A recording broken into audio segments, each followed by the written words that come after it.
Ciao a tutti, mi chiamo Fabio e sono Papà Salvezza. Ho creato questo canale per raccontare tutte le ricette che ho imparato, ma soprattutto quelle che ho inventato nel corso degli anni, e per aiutare tutte le persone che pensano che cucinare sia un casino. Ok, mica casino. Cioè, questo canale è dedicato a quelle persone che finiscono la giornata, arrivano a casa alle 7 con la borsa della spesa, si guardano in faccia e dicono: che cazzo faccio stasera per me e per i bambini? Ecco, il mio canale serve a rispondere a quella domanda lì. Ti dico io che cosa fare, ti do una ricetta facile, veloce, economica e che accontenta sia il palato che le tasche. Questo è lo scopo di Papà Salvezza. Aiuto papà, arrivo io e ti do la ricetta da fare in 10 minuti con quello che hai nel frigo. Prima di cominciare a guardare i miei video dovete però tenere presente queste 5 cose. 1. Io non sono uno chef, non sono un cuoco, non ho fatto una scuola alberghiera, non ho fatto un talent di cucina, non ho i giusti requisiti tecnici, a volte sbaglio a tenere il coltello, faccio delle cose in modo poco ortodosso, sbaglio i nomi degli ingredienti, ok? Non sono un cuoco, sono un padre di famiglia che fa da mangiare per 300 giorni all'anno per se stesso e per i propri bambini e cerca di cucinare qualche cosa che piace a tutti per non avere problemi. Se ci sono degli chef che stanno guardando il canale, ragazzi, vi chiedo scusa,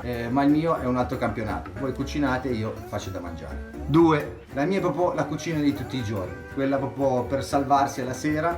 Cosa ho nel frigo? Devo organizzare una pasta, ho degli amici che arrivano all'ultimo, voglio mangiare qualcosa di buono ma non ci sono soldi. Ecco, la mia non è alta cucina, la mia è proprio la cucina della salvezza. Per questo il canale si chiama Papà Salvezza e non Papà Chef. 3. Tutti i nomi delle ricette sono inventati, anche quelli che hanno nomi che assomigliano a piatti che esistono, tipo pesto, amatriciana, carbonara. Tutti i nomi delle mie ricette sono inventati, sono lessico familiare, sono cose che io chiamo così magari per ingolosire i bambini o semplicemente per trovare un modo per postarli sui social, ok? Non sono quasi mai le ricette tradizionali, sono dei nomi che io do a delle cose perché assomigliano a delle altre. Perciò non venitemi a dire: ah, ma non si fa così la carbonara, non si fa così il pesto. Lo so, se lo chiamo pesto è perché assomiglia al pesto, però è un nome ispirato a una cosa esistente, ma non è quella cosa lì, ok? 4. Gli ingredienti che uso sono quelli che trovo al supermercato o che trovo in casa o che ho lì in frigo, devo far andare perché sennò se ne vanno a male. Quindi magari a volte uso i sapori surgelati, magari a volte uso il tonno, il vino bianco di marchi scadenti, ok?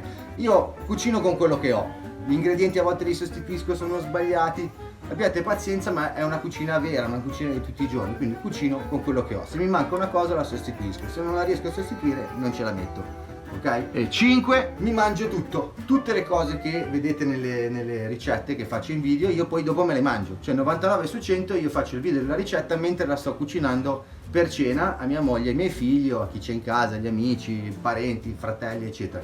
Quindi io mi mangio tutto, cucino solo quello che mangio e mentre faccio il video sto cucinando per la mia famiglia, quindi tante volte magari mancano dei pezzi di spiegazione o delle cose non si capiscono perché comunque io alle 8, 8 e mezza, 7 e mezza devo dargli da mangiare e mi devo mettere a tavola, quindi quando è pronto più importante mangiare che voi che guardate. Guardate i miei video, provate a fare le mie ricette se ne avete voglia e ovviamente buon appetito. Maddalena, com'era questo video di presentazione?